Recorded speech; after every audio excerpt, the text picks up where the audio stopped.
Ждрелото се намира на около 3 км северно от град Трън в Западна България, близо до сръбската граница. Това го прави удобно място за кратки екскурзии.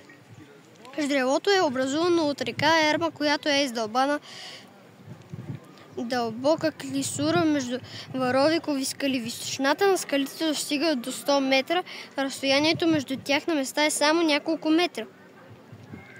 През ждрелото минава популярна екопътека, която включва дървени мостове, панорамни площадки и стълби, позволяващи на посетителите да се насладят на гледките отблизо.